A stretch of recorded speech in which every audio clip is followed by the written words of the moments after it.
You know, back when I was 19 years old, I was given the best piece of advice that I've ever received. I was told, Daryl, when you stop fighting, the fighting stops. Let's talk about that. Hello, everybody, and thank you for joining When I Stop Fighting, the podcast. My name is Daryl Dittmer. Today, I'm joined by Janice Johnson Dowd. Janice is a recovering alcoholic with 12 years of sobriety as of Friday, the 14th of February. Congratulations. Very cool. Thank you. Janice is a social worker and mother of four who, despite having a background in social work, destroyed her relationships with her family in active addiction and early sobriety. She turned her personal and professional experience into a book, Rebuilding Relationships in Recovery, releasing March 4th, 2025. So close. You must be so excited. Very much so. Janice is retired from full-time social work and spends her time teaching, speaking, writing a blog, and working with other recovering alcoholics. Welcome, Janice. So great to have you on. Thank you. I'm really happy to be here. I think sharing our stories is an important part of our staying sober and reaching out to others. Absolutely. And you know, the reason I started this podcast was because I didn't want to do a podcast. I had never thought about doing a podcast. I didn't really care. When I wrote my book, the people I was working with said, you know, that's one way to, you know, potentially get your book out there, get it seen, get it marketed, being a guest on podcasts. And then I had other people say, oh, well, start a podcast. And I said, all right. And I've never really been a podcast listener necessarily, but the coolest thing is, you know, us sharing our stories, because that's how other people can relate, right? And relate to what's happened with us, or, you know, what may currently be happening to them, or plant a seed for something that may happen with them in the future, you know, all those sorts of things. I think it's incredibly valuable. Yeah, I think so too. I very much think so. And you know, I look at my life, and I've put my story, and I know you've put your story now in a book, which is really cool. But leaving that trail, right? That little trail of breadcrumbs. And there's so much that comes to mind with that, but you know, planting those seeds, and one of my favorite pictures that I've ever seen is a tree growing out of a rock, and this huge rock is just split in half, right? Because of a seed. And I feel like that's what we have the power to do when we share with others, which is what we have to give. Absolutely. Yeah. And it's also like the analogy of water. You know, water can be very simple, life enhancing, but also can be very forceful and strong and wear big boulders down, and, you know.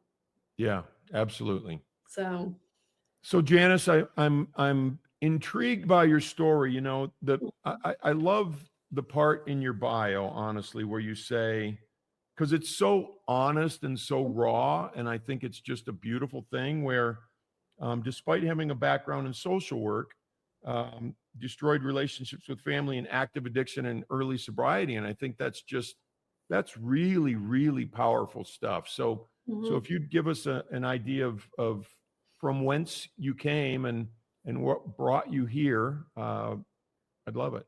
Yeah, absolutely.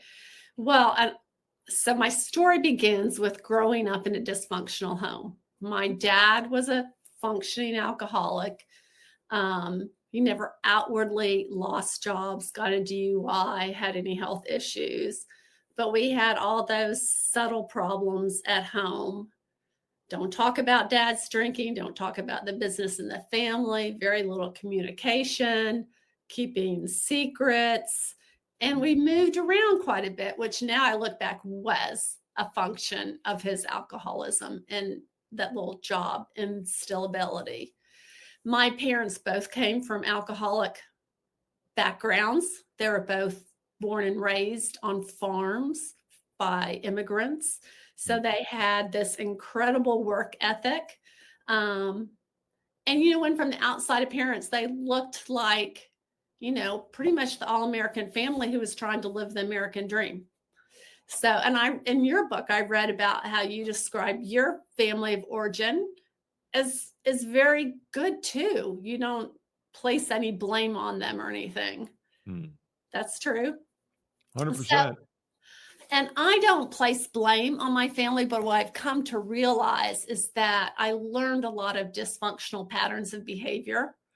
I never learned how to communicate, how to express my emotions. I grew up very much and became an adult child of an alcoholic, very much a people pleaser, afraid of authority figures, afraid of conflict. One of the key things I haven't talked about in a while is being super aware and able to read other people's body language and feelings, test the temperature of an environment and being sensitive to it. Doing this to a fault, being overly sensitive to it at times. Thankfully, as a kid, I only experimented with alcohol and drugs.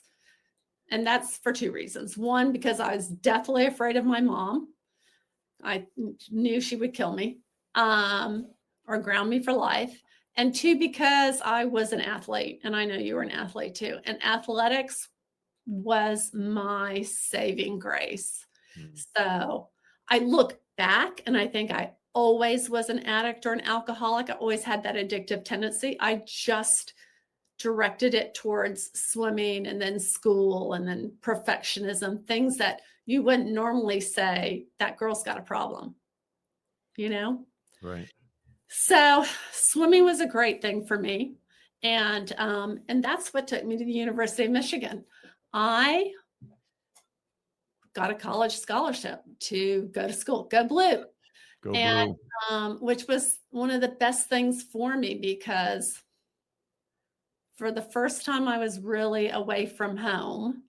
I grew up in Texas and I went to University of Michigan, which was about as far away as you could go. However, my older brother went to upstate New York to school. So it was an odd thing for our family to move away. And I look back at that was an escape, You guys wanted to be in the snow. Oh my God. No, I'm not a big, we had snow recently and it was such a shocker, but down here in South Alabama. An important part of my childhood too, growing up, is that, which I still carry and struggle with today, is that,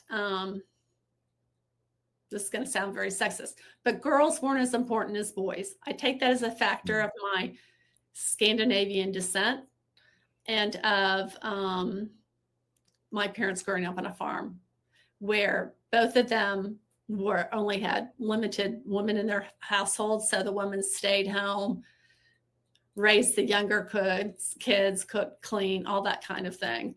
And very much growing up, there was two standards in our household. I had two older brothers, and the standards held for them was much higher. They wanted us all to get good grades, to be successful, to look good, to bring honor to the family, all that good alcohol, dysfunctional family stuff.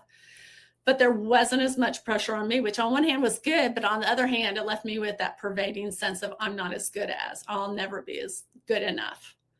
Now, to my mom, she was not encouraged to get a college education, and she always felt less than. We grew up in a very middle-class neighborhood. Let me say this too, I don't blame my parents. They provided a good foundation, a good home for us. Food, clothing, shelter, taking us to church, make sure we had a good education, involving us in extracurricular activities. It was not a horrible childhood. It was just confusing. And then my mom, of course, because of generational dysfunction, even though she would say to me, you're bright, you're smart, you're attractive, there was that underlying message, the things that she would say about herself. I'm overweight. I wish I'd gone back to college. Those mixed messages we can't help but adopt, which is part of the reason, part of what I do now is talking about that, breaking generational cycles of dysfunction, being aware of all of the messages that we give to our children and our grandchildren. So anyhow, to make a long story short, I went to college because my mom was like, you are going to college. Here's the message, never going to have to depend on a man. You can't trust them. They may never take care of you, you know. And then on the other hand was like, hope you meet and marry someone nice and it's as easy to fall in love. I'm really digressing here. No, you're fine. You're The, fine. the Good point stuff. being, I didn't have really good direction when I went to college. They were like, just go. Don't lose your scholarship because that's, you know, the way we're paying your way. And hope you have a good time, but not too good of a time. So the good part about that is there's no pressure to become like an engineer or doctor or anything like my brothers. And I got to study and take classes in everything that I enjoyed. So of course I was drawn to psychology, social work. Of course I was drawn to the PhD students and taking upper graduate classes and assisting on their research projects because it was fascinating to me. And that opened the door into psychology and social work and my beginning of my insight into my stuff and being able to realize how dysfunctional my family really was. And so after 4 years, I decided to go to grad school, become a social worker, and was obviously drawn to treatment with alcoholics and addicts because that's what I knew. I had, I won't go into the fine details. So my first job out of school was in an addiction treatment center. In graduate school, I was a teaching assistant for Dr. Clayton Shorkey, who taught all the classes in undergrad and grad on drug and alcohol addiction treatment modalities. I did research for him. I mean, it's all fell in naturally. It was like powers were be. Oh, wait, you have a quote in your book. When the student is ready. It was like that. Like, okay, I'm ready. I'm open. This is the direction you're going to push. All during that time, I drank socially, but I controlled my drinking because of my sports, you know. And there was that message in my mind. I don't want to become an alcoholic like my dad. And then another pervading message was, I want to make sure I don't do to my kids what my parents did to me. I want to raise my kids different. I want to help other kids. So immediately I was drawn to helping families, adolescents, teens, all of that. So I started my career by helping families, and that served me for a while. Alcohol was not a big part of my life because I was heavily involved with ALANON, ACA, and open AA meetings at that point. You know, to be a good therapist, have good understanding, you have to understand your clientele, you have to understand the principles.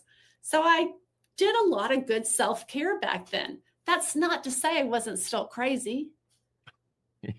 Those underlying crazy things were still there. I was still insecure, trying to prove myself by achievements, trying to find love and affection through picking unattainable men. You know, I was still going sideways. I just had some self-help skills that kept me from drinking as a coping skill for my struggles. And that worked for a long time until I stopped taking care of myself, which happened gradually and slowly. So I met and married my husband. For the first 10, 12 years of our marriage, we rarely had alcohol in our home. We drank socially. But I spent most of my time focusing on balancing my job and being a mom. And for 10 years, for all of my 30s, literally, I was pregnant, breastfeeding, you know, or trying to get pregnant again because I have 4 kids in 8 years. So I didn't drink because also during that time, I want to say that I transferred some of those skills to like trying to be the perfect overachiever mom. You know, I put my energy that I used to mask my feelings before through sports or through my education. Now I was putting into parenting. My daughter recently said on a podcast, yeah, my mom, which was great to hear. She goes, yeah, when I was little, my mom was like the greatest mom in the world. She was a volunteer at the school and she worked and she did this and that. And I was like, yeah, but that was also really because I was covering up for all my insecurities. And I was still really struggling with, I should be great at all these things. And I feel inadequate at all. So once I was done having babies and stressors catch up with you, I started drinking. And it started very slow. My now ex-husband and I, we bought a second little home over in Milton, Florida on the bay there. And that initiated a lot more social drinking and day drinking and things like that. And again, I'm not blaming that, but I gradually put in more and more alcohol. And I don't know how you feel about the genetic component, but I believe there's a strong genetic component. And I tell my kids this all the time. Your mom is an alcoholic. You probably carry the gene, came from both sides of my family. And I believe if you put enough alcohol in your system, you're going to trigger that gene. I don't know. I mean, that's just my opinion. Sure. So, and I think it's a good lesson for them. Regardless, I became an alcoholic over the course of like 10 years. I had some in my 40s, some very challenging times with parents becoming ill, you know, typical struggles in marriages. And I drank more and more. And I drank until the drinking was the primary problem, as opposed to the problems, my anxiety or depression or self-esteem issues. So the last 3 years or so of my drinking, because it's hard to define where you go from social drinking to problem to alcoholic drinking. For me, it is. But the last 3 years, I was emotionally struggling with, I might be an alcoholic. I don't want to be an alcoholic. Oh my God, I can't believe I'm an alcoholic. Trying to control and moderate my drinking, trying to fix myself in ways that I had done before, like exercise, going to therapy, getting on an antidepressant. I'd had terrible postpartum depression after 2 of my kids and had been on antidepressants for that, which worked wonderfully for me. So I tried all of those things, went to therapy, and you know, it didn't work because the primary problem at that point was the drinking. So eventually in therapy, my therapist suggested I try one of those 12-step meetings. She wasn't really, she was not an addiction specialist, but she was aware of the resources and I knew all about it. And I was like, okay, I'll go. And here's the crazy part. Here's where the social work part is. So those last 8 years or so, I was only volunteering. I wasn't a paid professional social worker at that time. But despite having that background, our disease is so cunning, baffling, and powerful. The denial is so rich. And then, of course, your brain gets muddled from the alcohol that I couldn't see clearly that I was slipping into the alcoholism. And the denial was the greatest thing. And because I was still like soccer mom, food team mom, things like that, I could say to myself, well, see, I'm still a good mom. I'm still doing these things. But at night, I was the bitchy, cranky mom who was full of self-pity and nagged and, you know, emotionally abused my kids. So anyhow, despite having that background, the disease is more powerful than all the education and all of the support, which is why one of my messages today is that you can't do this alone. You know, you need help. And we get sober and stay sober by being honest and asking for help. So eventually I went to my first AA meeting and it was like a light went off. I was an alcoholic for a couple of weeks because I looked for all the differences rather than the similarities. Like I remember the first meeting, there was 3 or 4 of us. Here's another God thing. 4 of us that were there for the first time. So they made it a first step meeting, which is for people who are listening. everyone shares a short, like 4 or 5 minute version of their first step, how their life became powerless and unmanageable.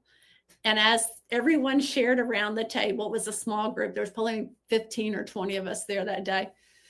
I was like, oh, that hadn't happened to me. That hadn't happened to me. That hadn't happened to me. So my head was like, phew. Until we got to this man buddy who was literally like the next to last person, who worked in a drug and alcohol treatment center when he got his first, second, third DUIs, and shared how he had been in denial. He was working with alcoholics and addicts and still couldn't see his own drinking. And I was like, dang, I can relate to that. Maybe there is someone like me. And the great part about him sharing his story too is it reduced, or it began to help me reduce the shame I felt about becoming an alcoholic despite knowing better. Does that make sense? It does. Yeah, it does. Part of those last couple of years was the guilt and shame was so great because once I recognized I was putting my kids through hell, my husband through hell, and I was distancing myself from my friends and extended family, the shame was so great, and you get caught into that cycle of like, okay, tomorrow I'm not going to drink. Tomorrow I won't drink. And then, 6 o'clock rolls around, you go, oh, I didn't drink right after school, so I'm entitled to a glass of wine with dinner. And that whole cycle. Well, tomorrow I'll start again. Yeah. So anyhow, I kept going to AA. I started trying. I started working the AA program. And my book has been accused of being kind of strong in 12-step philosophy, but I don't see it that way. I personally believe there's a ton of different ways to get sober, just as there's a ton of different higher powers you can choose to rely on. But AA worked for me. So I went to AA literally almost every day for the next 90 days, but didn't really work the program. I just went to the meetings. I would get 2 or 3 days. The weekend would come around. The holidays would come around, tailgating, whatever the excuse. I was like, well, I'll just have a few drinks at this tailgate and I'll start again Monday. Did you ever? Well, no, you probably didn't do that because you were so young. I was young. Yeah. Different. Well, my story was briefly, I knew there were some major issues. Mm-hmm. I just didn't necessarily attribute them to drugs and alcohol. So they were, this sort of, I think I talk about a little bit in my book, big hole in the middle of my chest, Mm-hmm. and kind of a black hole. Everything just sorts of get sucked in, including my soul and everything else. And that's why I like when they talk about in the big book, they talk about I think it's in the big book, spiritual malady, Mm-hmm. which I think, based on when that was written, you could almost even look at that as emotional/spiritual malady, I believe.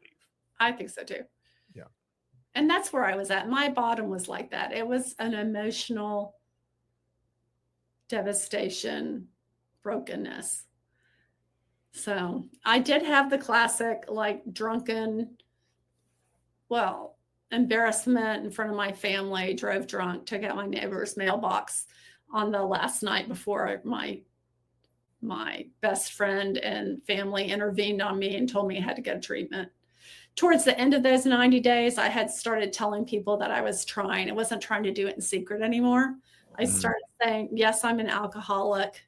So at that intervention, I was still like, no, I know I can do it with AA. I'm really committed now. But it was clear at that time that my husband was at his wit's end, and there was the threat that he would take my children from me and move out if I didn't go to treatment. So I went to treatment, and I'm really glad that I did.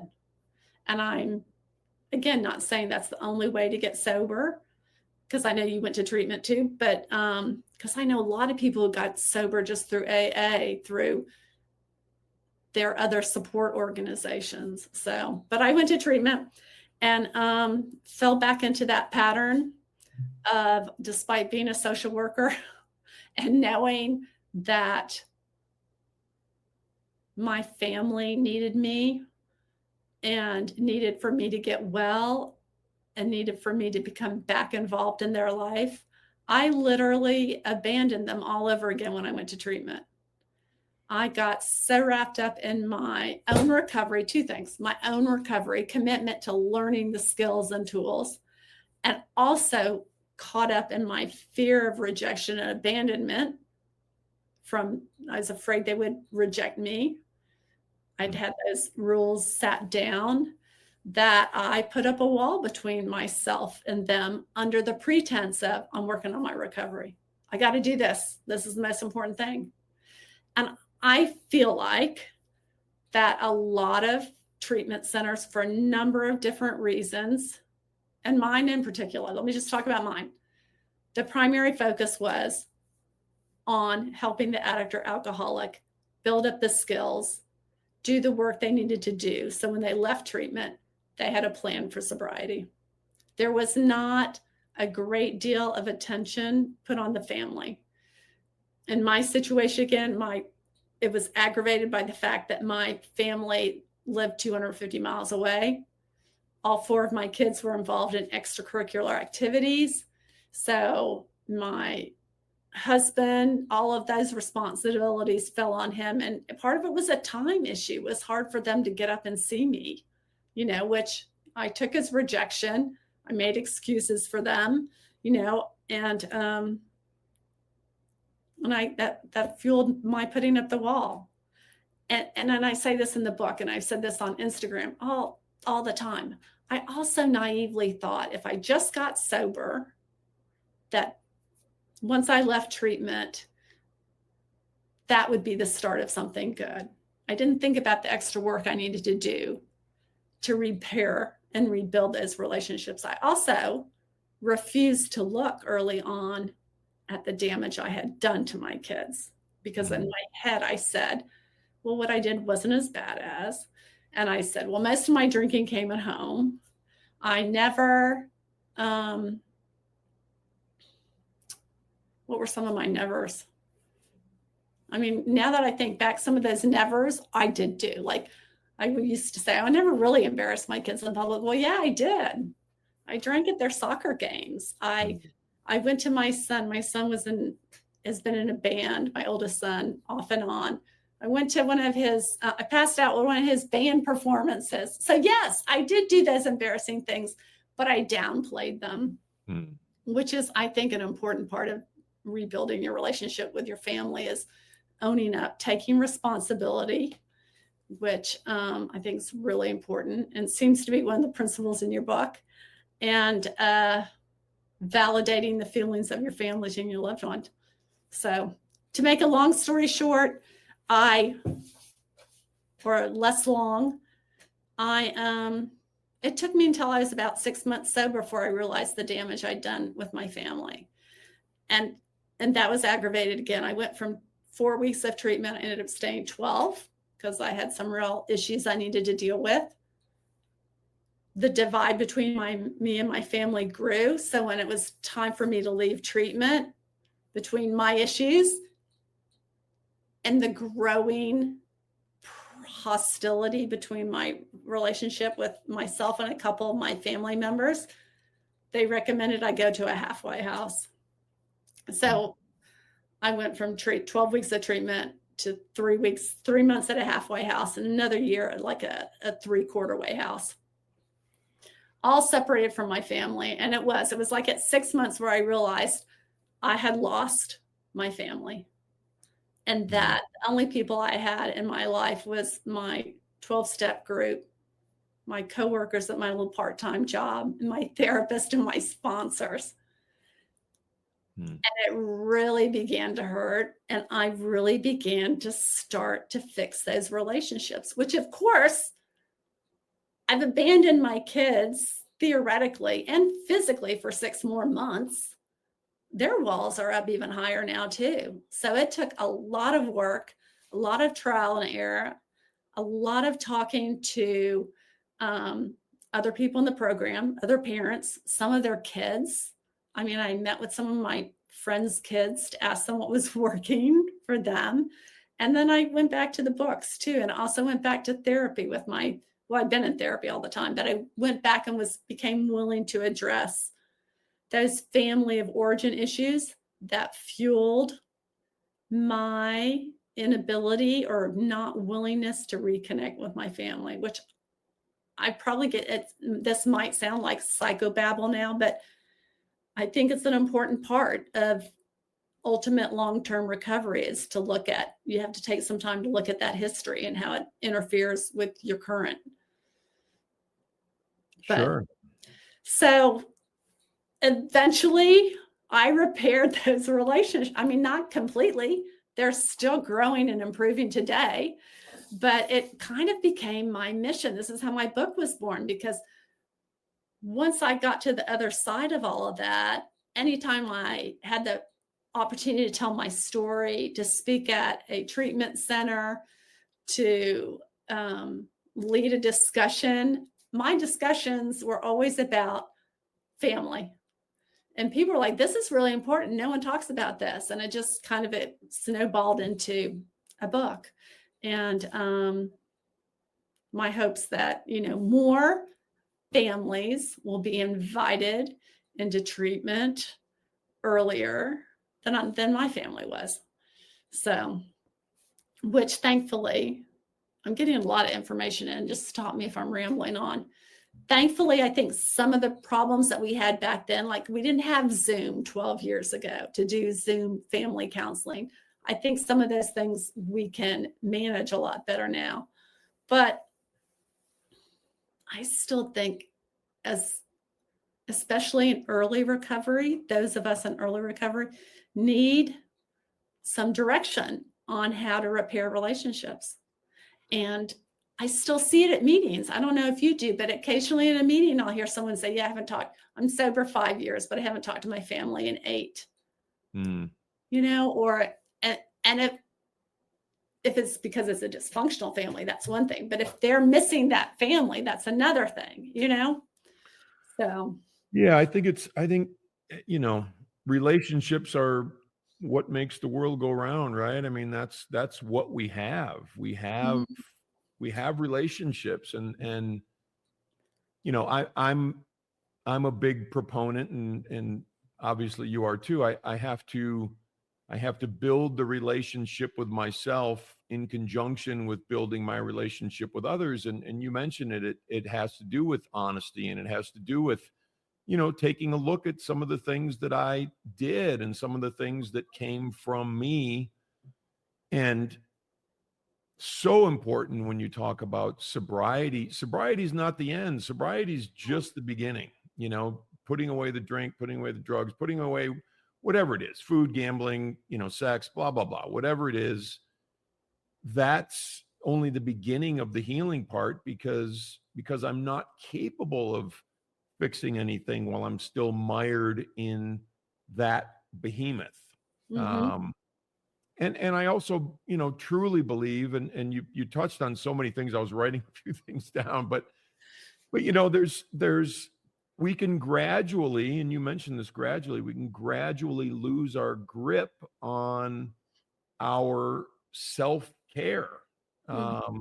We can gradually say, oh, I don't need to do my breath work today. I don't need to meditate today. I don't need to eat right today. I don't need to exercise, right? We can, and some of those things fall by the wayside, but those are the things that keep us in a position where we can have wonderful relationships. If, to me, I believe, and I'd love to hear your thoughts on this, I cannot have healthy relationships or rebuild relationships if I'm not working real hard on me, right? Mm-hmm.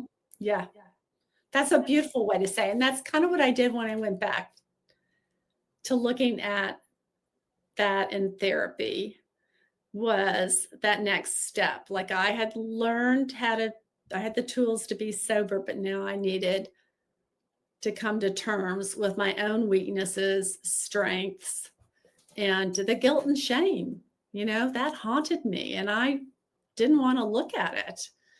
So there was also some trauma there. And for people who have trauma, there's a lot of good tools now, like EMDR, that can help repair some of those wounds so that sobriety is easier, relationships are easier. We have to, my thing, I think, is, and it has to do with, a lot of the past stuff, the guilt and the shame. But I have to allow myself to feel Mm, those things and what they feel like, and allow myself to cry and allow myself to sob. And, there's times, even now, and I've been doing this for a little bit, and it's some of the most beautiful times. I'll be sitting out on my deck, and sometimes I'll do it at 4 o'clock in the morning. I'll just be looking at the stars and looking for, shooting stars. And I'll start thinking about my mom and dad, and thanking them for being my parents. And then I start to feel some things, and things come up, and, I'm sorry that I hurt you, and those sorts of things. And then I'll just cry for a while. And it's the most healing thing.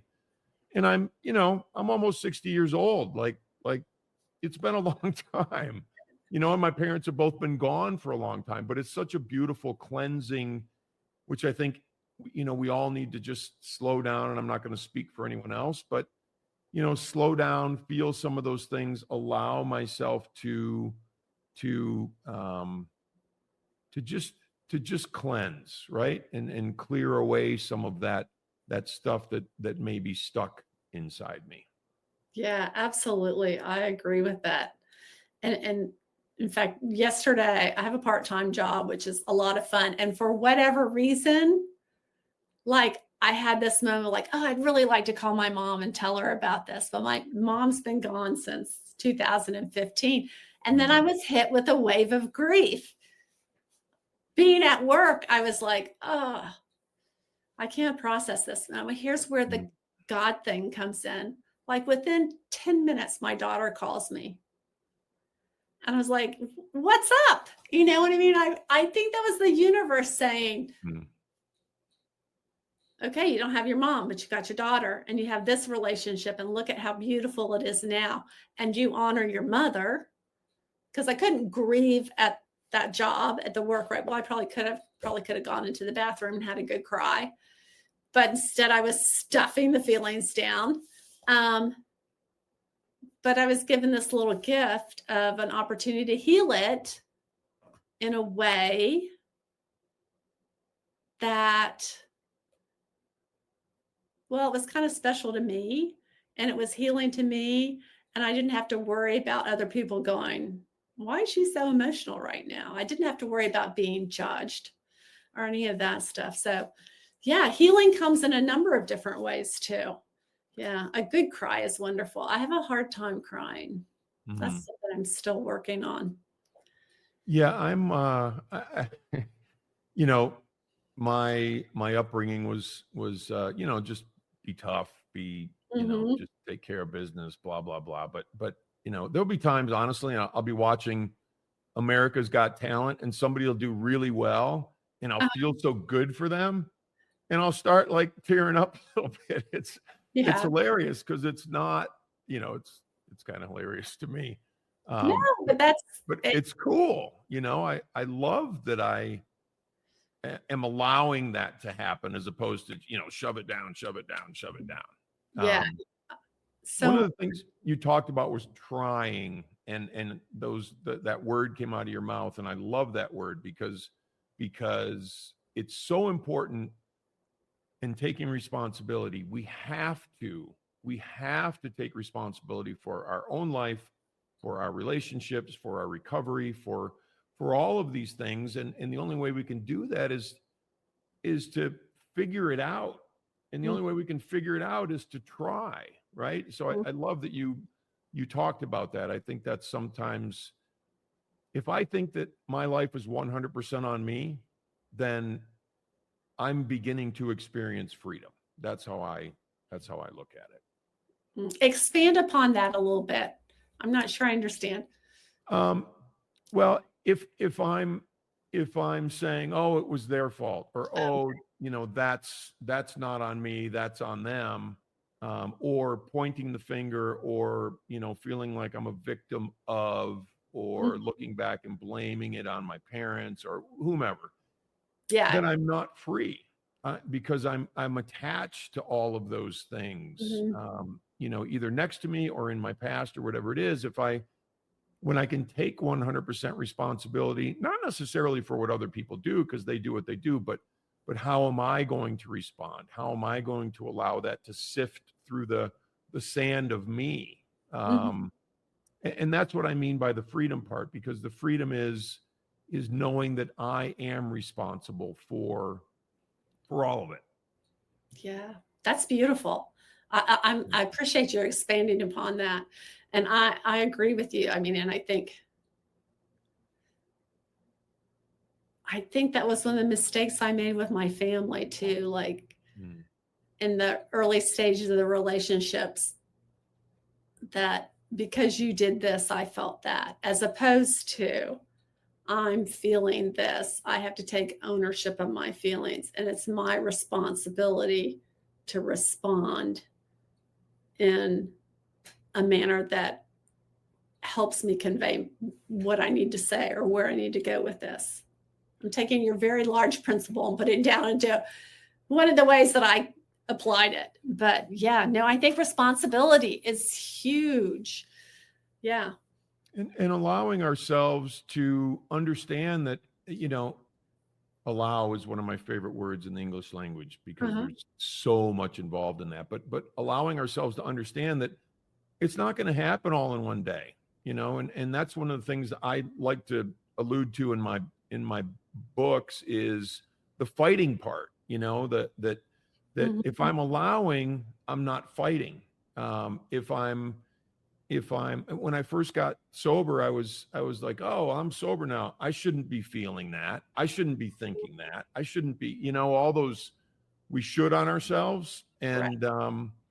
And so that's, to me, that's the fight. And the fight gets a little more subtle over time, because first we're fighting, alcohol and family and, all these sort of macro things. And Mhm. then the fight gets a little more subtle, but we have to follow the trail, right, on what the fights are. So we're gonna have to wrap here in a couple of minutes, but I want to talk a little bit more about your book. If you would give us a couple minutes on anything you'd like us to know, um, about the book, and I'll be your first customer. Maybe not. I'll be one of the first 10, maybe, once you let me know it comes out. But Okay. Well, it is available for pre-order now on all the websites: Barnes and Noble, Amazon, cool. Walmart, all of that.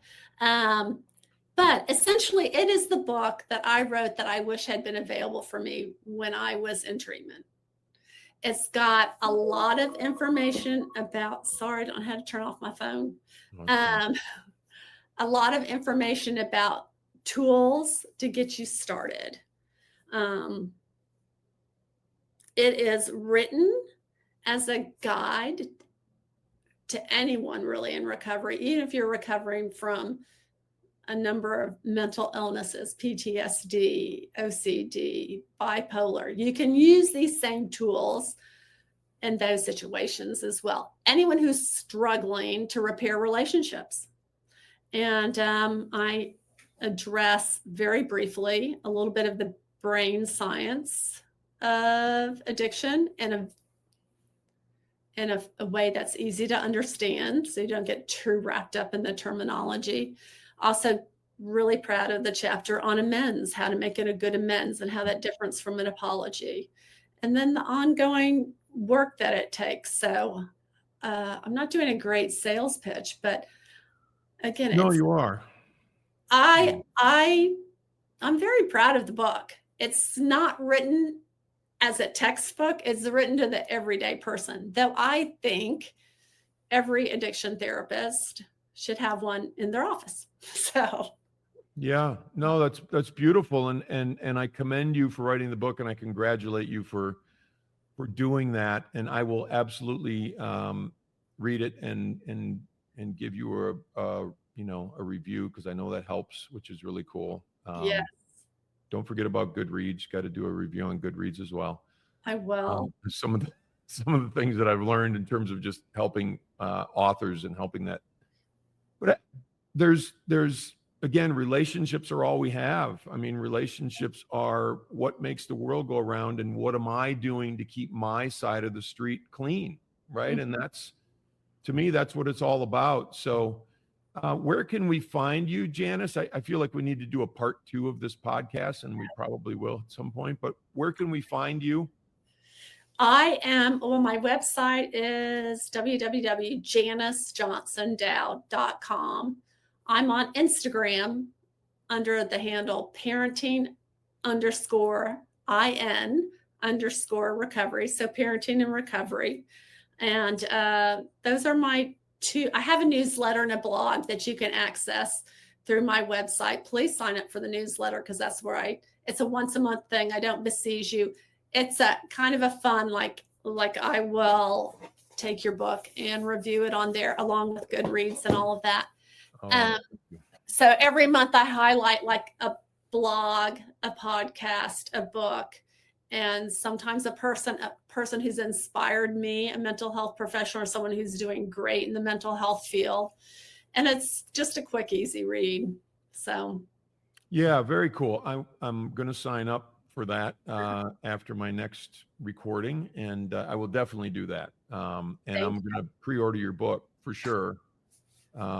Yeah, that's really cool. I'm so happy about, that you talk about this thing that doesn't get talked about enough. I know it's in the steps. I know the steps are a great guide for us and all that sort of thing, but to have, your book, Rebuilding Relationships and Recovery, is and it's spot on in terms of the title. I think it's phenomenal, and recovery or not, I think everybody on the planet can use it. Right. So I agree. It's got good basic tools in it for all of us.